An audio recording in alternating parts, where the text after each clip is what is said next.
Next find that is ORD and CD curves. That is ORD and CD spectra. So with the help of this ORD and CD spectra to determine the Cartan effects. What is meant by Cartan effects? What is meant by ORD and CD spectra? ORD is nothing but the full form of ORD is nothing but the optically rotatory dispersions. So what is meant by ORD? There are definitions. Definitions of ORD.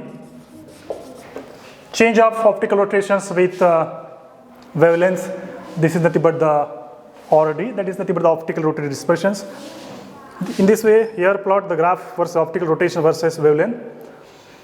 Optical rotations change with change in wavelengths. So this is nothing but the optical rotatory dispersion. That is nothing but short form, that is ORD. So then next, that is a Cartan effect. What is meant by Cartan effects? So in this here, to plot the graph, ORD, that is optical rotatory dispersions versus wavelength. So in this here, in middle, that is a 0. Above this, positive. Below this, negative. So in this here, there is a first optical rotation decreases. Then next it is increases. Then again it is a decreases. And so this S-shaped curve is obtained. So this S-shaped curve is nothing but the Cartan effects. Above this, there is a positive Cartan effect. Below this, negative Cartan effects. In this here, to plot the graph between the ORD versus wavelengths. That is the definitions of ORD, that is nothing but the optically rotated dispersions, change of optical rotations versus wavelengths. And so in this way, there is a positive and negative values obtained, and so therefore the S-shaped curve is obtained. So this is nothing but the Cartan effects. So applications of ORD. Next point, applications of ORD. So by comparison methods and by semi-conductive methods. Comparison method means there is a compare the data of with expert value and observed value. These values compared, and so with the help of this, on the basis of these comparison methods, we are going to determine the Cartan effect, that is positive or negative Cartan effects. So next method, that is semi-conductive methods.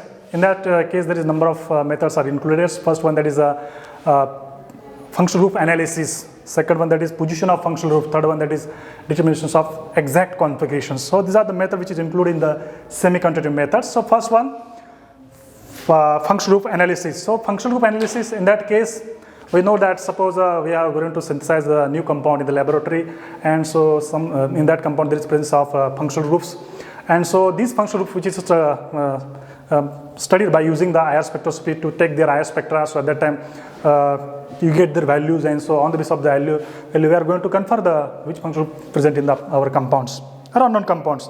So this is first one, that is a functional group analysis. In this here, by using the IR spectroscopy, with the help of this IR spectroscopy to take their IR spectra, we get the data. On the basis of data, we are going to confer the which functional group present in that compounds.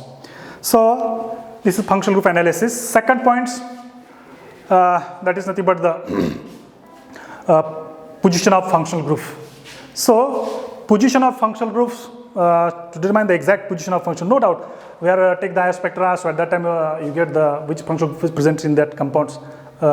You get the information about that, but their positions identify how to confer their positions, which positions there is functional group is present.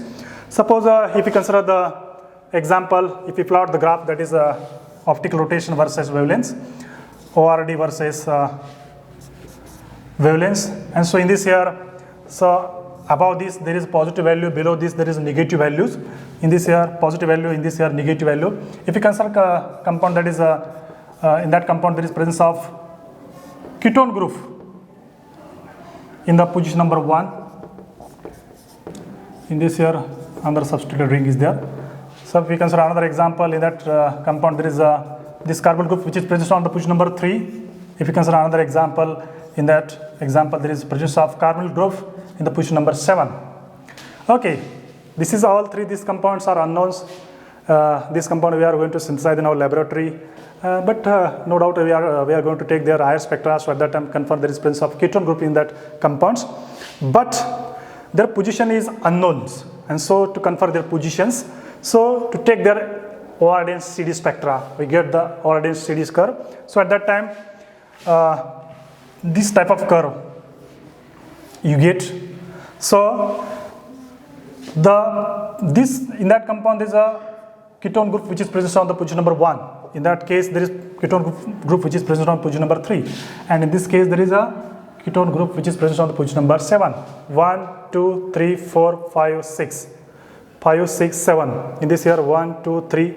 In this here 1, 2, 3, 4, 5, 6 and 7. In this example there is this ketone group which is present on the 7 number positions. So out of these three oxo compound, that is a ketone group which is present on the position number 3, they show the positive coton effects. Other two, that is 1 oxo and 7 oxo, that is say 1 keto or 7 keto, these compounds show the negative coton effects. Their value below to this 0, and so 3 oxo, these compounds show the positive coton effects. So on the basis of this, to determine the exact positions of ketones in the unknown compounds. So if you consider another example, suppose in that compound there is a presence of ketone group. So we are going to use this compound in this here, and so there is a OH group is present here, and OH group present here, and here is the double bond. And so in this here we are going to use the oxidizing agent, that is sodium chromates, or some other oxidizing agents are there. But out of these reagents, we are going to use the sodium chromates as a oxidizing agents.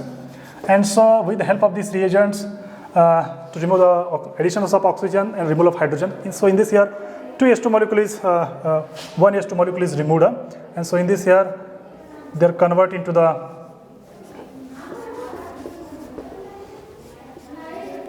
ketones. So here is a OH double bond is also present here. So this ketone group which is present on the 12 number positions. Suppose this OH group presents on the 11 positions, and so use the sodium chromate as a oxidizing agent and to carry out the oxidation reactions, and there is a removal of H2 is a molecule is take place in this here, and suppose there is a ketone group is present on the 11 number positions. To take their ORD and CD spectra, so at that time what will happen? So you get the information about the ORD and CD spectra, you get the information about that compounds. So this 12 number, suppose this ketone group which is present on the 12 number, if we carry out the reduction, suppose this OH group presents on the 11 positions to carry out their oxidation. So at that time, this OH group, that is the alcohol which is converted into ketones.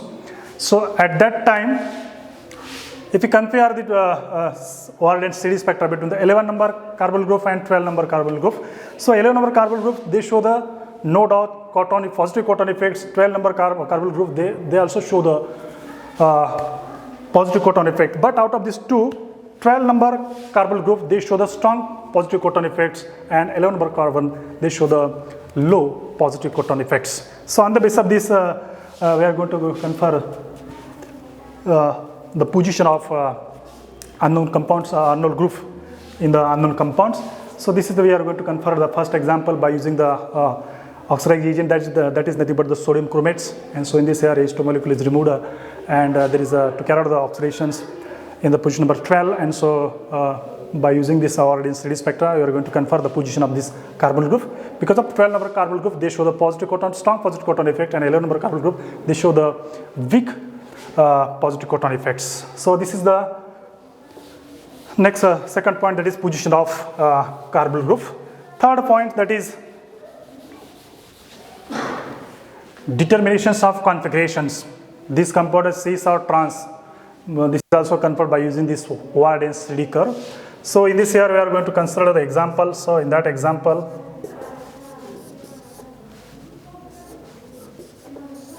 so this OH group is present here, and so double bond present here. Here is a there is a front side, there is presence of hydrogens. So and so here is there is presence of OH. So this compound reduced by using the H2 in Ru. Another side, this compound is reduced the sodium or lithium in liquid ammonia. So to carry out the reduction, so at that time this double bond is reduced. These sides you get the product that is trans by using this H2 Ru in this here to get the product that is cis. So on the basis of this, we are going to determine the exact configurations, that is which is cis and which is trans. By using the sodium or lithium in liquid ammonia, so at that time we get the trans product. That is in this here, this double bond is reduced, and so here is a dotted H that is the backside edge, this front side edge, and so there is trans, you get the trans compounds. So this is nothing but the sodium in liquid ammonia. Another side H2 in RU, at that time this H is dark, and so you get the product that is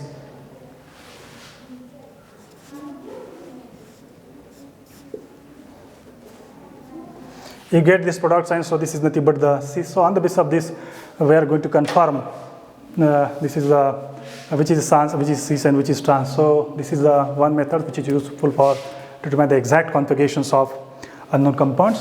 So this is the ORD and CD spectra, their applications. First one, that is the comparison method. Second one, that is the semi-quantitative methods. So in that method, there is first one, there is a functional group analysis. Second one is that there is a position to identify the position of functional groups, and third one, there is determinations of configurations. So next point, axial halocator rules. So this rule is applicable in a molecule having the axial halogens, that is chlorine, bromine, iodines, not fluorines. Chlorine, bromine, or that is iodines, those halogens are present in that compounds, and so to determine their Cotton effects by using the halocator rules. So at that time, this axial halocator rule is applicable. But in that compound, there is presence of fluorine group. So in that compound, there is this axial halocator rules. This rule is not applicable in that compound. Those compound, there is presence of fluorine as a halogens. Okay, next to keto group. So carbonyl group must be present at the head of the carbons of chair and boat conformations. This is the second rules. And third rules, you project this molecule into 4 quadrants, and you give the charge for each quadrant, that is positive, negative, positive, negative. Horizontal B plane, which is passing through carbon number C6, C1, C2, and vertical plane, which is passing through carbon number C4 and carbonyl groups. So in this way, to find out the substance which is present on the left hand sides or right hand sides, or which which quadrant these substances are present. Suppose those substances which is present on the positive quadrants, so they show the positive Cotton effect. Those are present in the negative sector, they show the negative Cotton effects. Okay, so we are going to first study the example, that is, suppose you are going to given this first example, and so in this example there is a halogen suppose present in this here. So this is the carbonyl group. Okay, so this halogen which is present on the left hand sides, to determine their exact configurations. So this molecule placed in the 4 quadrant, that is this. Okay, so this is position number 1, 2. In this here, there is halogen which is present on the above. Here is there is presence of carbonyl groups. So this is the vertical plane A, which is passing through carbon number C4 and C1. This is another, that is, this is the horizontal plane which is passing through carbon number C2, C1 and C6. Vertical plane which is passing through the carbon number C4 and C1. Horizontal plane which is passing through carbon C2, C1 and C6. Each quadrant give the charge. Here is a positive charge, here is a negative charge, here is a positive charge, and here is a negative charge. So in this here, the halogen which is present on the second position, and it is present in the positive sector, so it is they show the positive Cotton effects. They show the positive Cotton effects. If you consider another example, in that example there is presence of these halogens in this here. So project this molecule into 4 quadrants. So halogen which is present on this sides, and so this here, positive, negative, positive, negative. So this is the carbon number 1, 2, 3, 4, 5, 6. So this horizontal plane B, which is passing through carbon C6, C1, C2, vertical plane which is passing through carbon number C4 and C1s. And so this substrate which is present on the carbon number 2, it is present in the negative sector, so they show the negative Cotton effects. Okay, so this is 2 example. Another example. So in this here, suppose halogen present in this here, so project this molecule into 4 quadrants.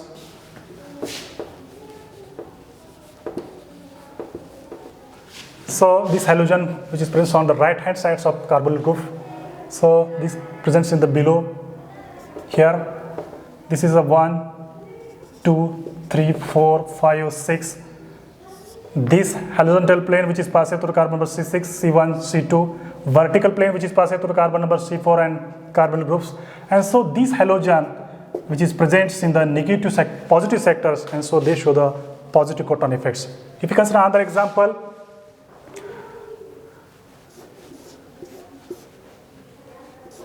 so in this halogen present in this here, so those halogen presents in this here, so this kind of halogen comes to here, and so it is present in the negative sectors, so they show the negative cotton effect. So this is the axial halocator rule. Next point, octant rules.